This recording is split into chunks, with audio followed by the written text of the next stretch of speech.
Hello दोस्तों, नमस्कार। स्वागत है आपका आज की क्लास में। एक बार सभी लोग जय श्री राम बोल देंगे, कमेंट्स में भी जय श्री राम लिखेंगे और करते हैं आज की क्लास का आरंभ करते हैं आज की क्लास का। और आज हम पढ़ेंगे साइंस में बेसिकली भौतिकी जिसे हम बोलते हैं फिजिक्स में हम पढ़ेंगे मापन और मात्रक। इससे क्वेश्चन बहुत ज्यादा आते हैं और आज हम स्पेशली पढ़ रहे हैं रेलवे के लिए। रेलवे की जितनी भी जॉब है वो आने वाली है या आ रही है। भाई अभी तो आपने एएलपी की नोटिफिकेशन तो आई गई है, बाद में एनटीपीसी की भी आएगी, ग्रुप डी की भी आएगी। तो अगर आप रेलवे की तैयारी कर रहे हो तो ये वीडियो आपके लिए रामबाण होने वाला है, तो बस आपको आखिरी तक बने रहना है। इसमें हम जितने भी क्वेश्चन डिस्कस करेंगे वो क्या है, PYQ है, यानी कि प्रीवियस ईयर क्वेश्चन है। तो आप एक एक क्वेश्चन को देखिए और लेवल समझिए कि रेलवे का लेवल किस लेवल का एग्जाम होता है। और साइंस तो रेलवे और एसएससी के लिए बहुत ही ज्यादा जरूरी है। तो बढ़ते हैं आज के सेशन पे और पहला क्वेश्चन आपके सामने है कि रेडियोधर्मिता की एसआई इकाई क्या होती है। तो आपको याद रखना है कि रेडियोधर्मिता की जो एसआई यूनिट होती है वो होती है क्यूरी। तो बी ऑप्शन यहाँ पे क्या हो जाएगा, करेक्ट ऑप्शन हो जाएगा। रेडियोधर्मिता की जो इकाई होती है वो क्या होती है, क्यूरी। आगे बढ़ते हैं और आगे बढ़ने से पहले कुछ मूल भौतिक राशियां और उनके मात्रक पे नजर डालते हैं।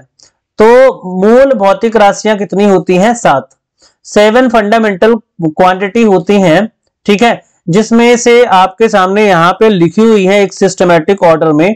आपको बहुत अच्छे से इसको नोट कर लेना है, ठीक है। एक बार हम इसको देख लेते हैं। तो जो मूल भौतिक राशि यानी कि फंडामेंटल क्वांटिटी लंबाई है, लंबाई का जो यूनिट होता है वो होता है मीटर, द्रव्यमान का होता है किलोग्राम, समय का होता है सेकंड, विद्युत धारा का होता है एम्पियर, ताप का होता है केल्विन। ताप के लिए यानी टेम्परेचर के डिग्री सेल्सियस इकाई नहीं होती उसकी, ऐसा यूनिट उसकी क्या होती है, केल्विन। तो ये आपको याद रखना है।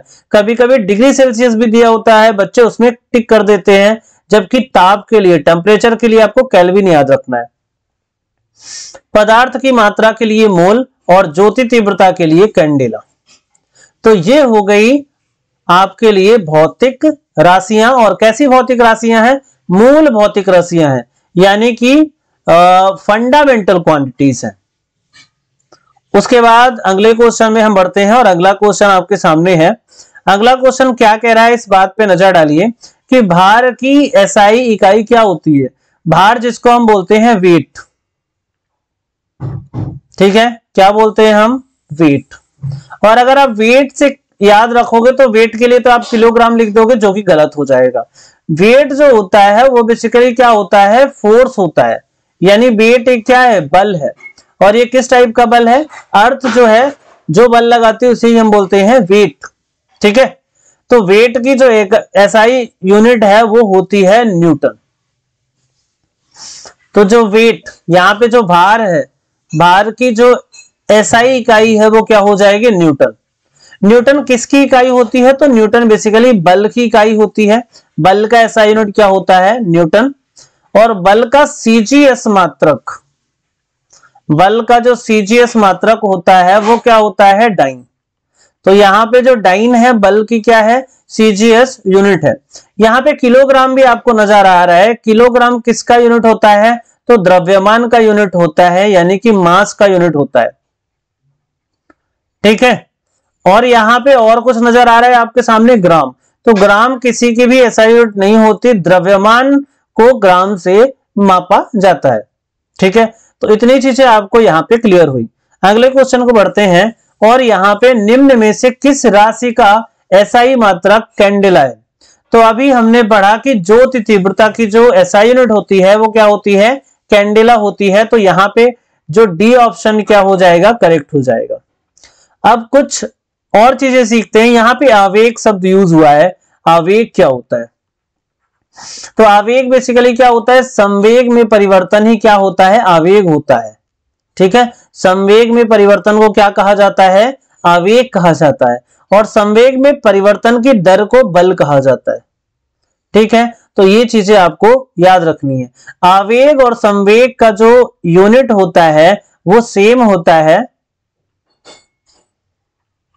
आवेग मतलब होता है इंपल्स और संवेग का मतलब होता है मोमेंटम। इसको इंग्लिश में बोलते हैं आवेग मतलब इंपल्स और संवेग मतलब इंग्लिश में जो बोलते हैं वो बोलते हैं मोमेंटम। तो यहाँ पे आवेग का जो मात्रक हो जाएगा वो क्या हो जाएगा, केजी मीटर पर सेकेंड। संवेग का भी केजी मीटर पर सेकेंड। ठीक है, यहां पे बल का तो मैंने बता ही दिया। और वेग, वेग का मतलब होता है वेलोसिटी। वेग मतलब क्या है, वेलोसिटी। और वेग की जो एसआई यूनिट होती है वो होती है मीटर पर सेकेंड। तो इतनी चीजें आपको याद रखनी है। बढ़ते हैं आगे। और संवेग की एसआई यूनिट क्या होती है, तो मैंने आपको बोला कि संवेग की जो एसआई यूनिट होती है वो होती है केजी मीटर पर सेकेंड। तो बी ऑप्शन क्या हो जाएगा, करेक्ट हो जाएगा। संवेग, संवेग होता क्या है, तो संवेग बेसिकली से हम बोलते हैं मोमेंटम। और जो ये मोमेंटम होता है वो क्या होता है, द्रव्यमान और वेग के गुणनफल को संवेग कहा जाता है, यानी कि मास इनटू वेलोसिटी। ठीक है, तो ये हो गया आपका मास मतलब द्रव्यमान, वेलोसिटी मतलब हो गया वेग। मास की जो यूनिट होती है वो होती है किलोग्राम, और जो वेलोसिटी यानी कि वेग की यूनिट होती है वो होती है मीटर पर सेकेंड। तो यहां पे संवेग की जो यूनिट हो जाएगी वो क्या हो जाएगी, केजी मीटर पर सेकेंड। तो यहां पे केजी मीटर पर सेकेंड कौन सा ऑप्शन है, बी ऑप्शन आपका करेक्ट हो जाएगा। आगे बढ़ते हैं। विद्युत आवेश का एसआई मात्रक क्या होता है, बहुत बार ये क्वेश्चन पूछा गया है। विद्युत आवेश यानी electric charge. Electric charge, electric charge की जो एसआई यूनिट होती है वो होती है कूलाम। तो यहां पे जो बी ऑप्शन है वो क्या हो जाएगा, करेक्ट हो जाएगा। जो यहाँ पे वोल्ट है, इसे वोल्ट जो इकाई होती है किसकी होती है, वोल्ट इकाई है, वोल्ट है पोटेंशियल डिफरेंस की, यानी कि विभव अंतर। और केल्विन किसकी होती है, तापमान की होती है। किलोग्राम किसकी होती है, तो ये मास की होती है, द्रव्यमान की होती है। अब इलेक्ट्रिक चार्ज की कुछ बातें कर लेते हैं। तो इलेक्ट्रिक चार्ज की एसआई यूनिट क्या हो गई, कूलाम, जिसको कि सी से रिप्रेजेंट करते हैं। ठीक है, और इसको जो नाम दिया था, जो कूलाम मतलब चार्ज की डिस्कवरी है बेंजामिन फ्रैंकलिन नाम के एक साइंटिस्ट थे, उनके द्वारा की गई थी। ठीक है, अब इलेक्ट्रिक चार्ज, इलेक्ट्रिक चार्ज जो होते हैं वो दो टाइप के होते हैं। एक तो होता है प्रोटॉन और दूसरा होता है इलेक्ट्रॉन। ठीक है, इलेक्ट्रॉन जो होता है ये नेगेटिव चार्ज होता है और प्रोटॉन जो होता है वो पॉजिटिव चार्ज होता है। यानी कि प्रोटॉन एक धनात्मक आवेश है और जो इलेक्ट्रॉन है वो एक ऋणात्मक आवेश है।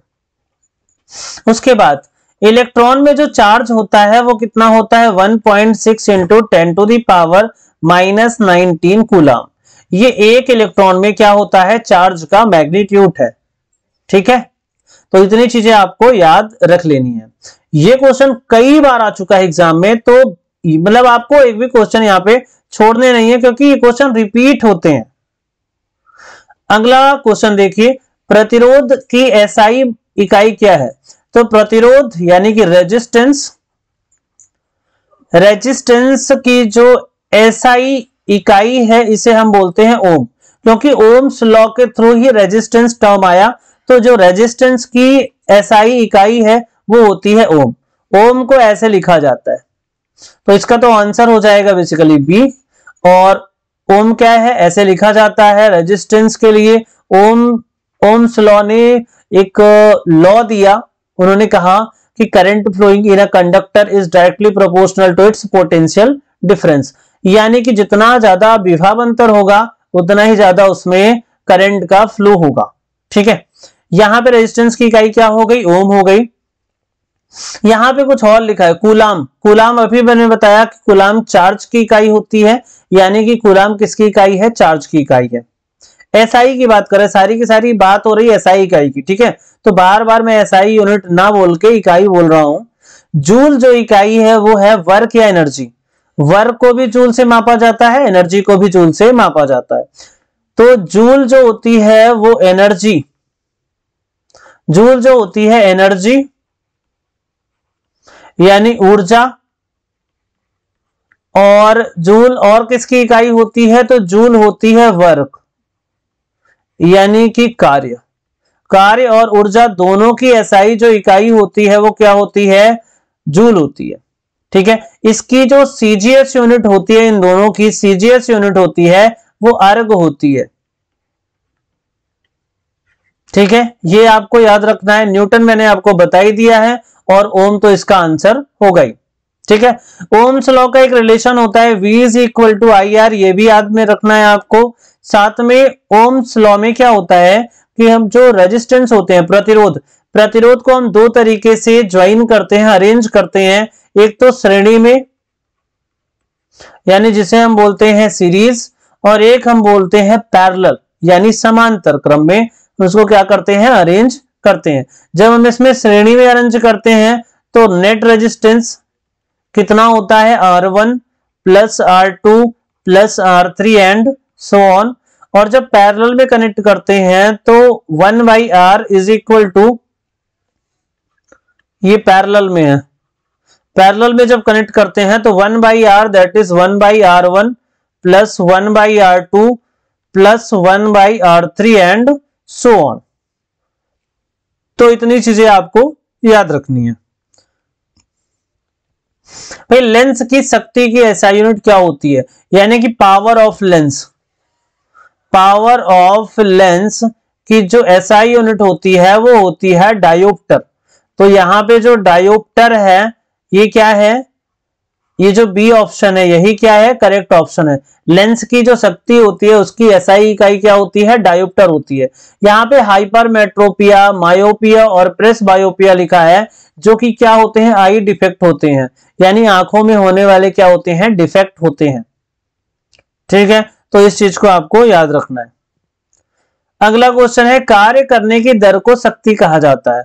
तो शक्ति क्या होती है, rate of doing work, rate of doing work, यानी कि कार्य करने की दर को क्या करते हैं, कहते हैं शक्ति कहते हैं। और जो शक्ति है जिसको क्या बोलते हैं, हम पावर बोलते हैं। पावर की जो एसआई यूनिट होती है वो होती है हमारी वॉट।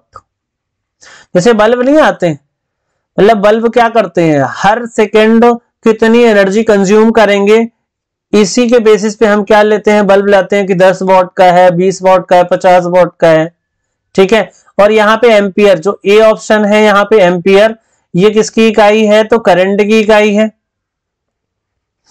बी जो है ये पोटेंशियल डिफरेंस की इकाई है। सी जो है केल्विन क्या है, टेम्परेचर की इकाई है। और डी जो है यहाँ पे ये किसकी इकाई है, पावर की इकाई है। ठीक है, तो ये आपको याद रखना है। बढ़ते हैं अगले क्वेश्चन की तरफ। विस्थापन की एसआई इकाई क्या होती है, विस्थापन यानी डिस्प्लेसमेंट। तो डिस्प्लेसमेंट की जो एसआई यूनिट होती है वो होती है मीटर। ठीक है, डिस्प्लेसमेंट डिस्टेंस की भी मीटर होती है, यानी कि दूरी, और ये विस्थापन होता है।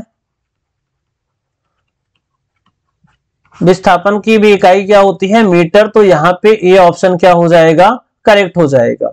वैसे तो ये किलोमीटर भी हम डिस्टेंस के लिए यूज करते हैं, सेंटीमीटर भी यूज करते हैं, लेकिन जब हम बात करते हैं एसआई यूनिट के लिए तो एसआई यूनिट क्या होता है, मीटर होता है।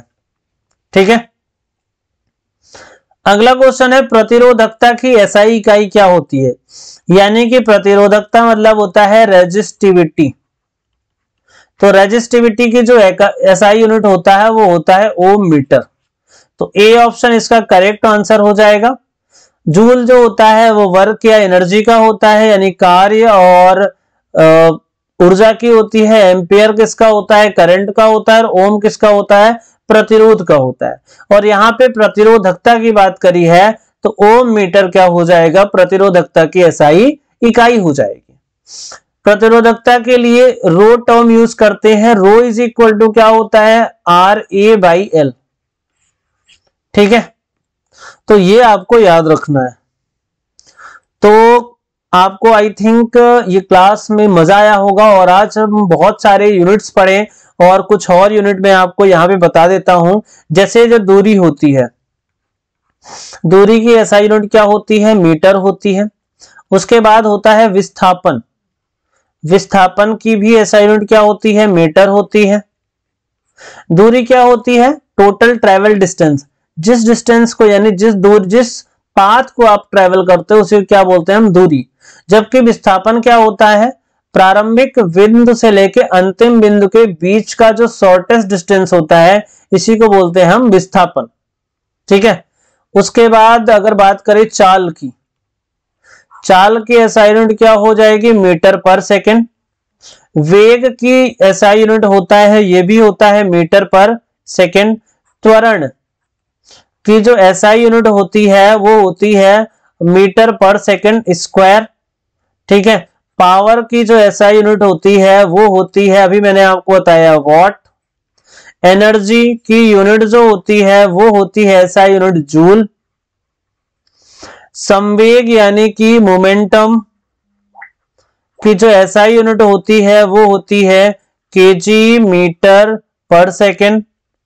ठीक है। द्रव्यमान यानी कि मास के लिए जो एसआई यूनिट होती है वो होती है किलोग्राम। ठीक है। तो ये बेसिक यूनिट्स है जो आपको याद होनी चाहिए। अभी बीच में लेंस की क्षमता की यूनिट पूछा गया था, पावर ऑफ लेंस की, तो आप मुझे कमेंट करके बताओ कि पावर ऑफ लेंस की एसआई यूनिट क्या होती है। अगर आपने इस क्लास को बहुत अच्छे से सुना है तो आपको मालूम होगा कि पावर ऑफ लेंस या लेंस की क्षमता की जो एसआई इकाई होती है वो क्या होती है, आप मुझे कमेंट करके जरूर बताएं। So thank you very much और लगे रहिए, आपको सिलेक्शन लेना ही लेना है इस बार।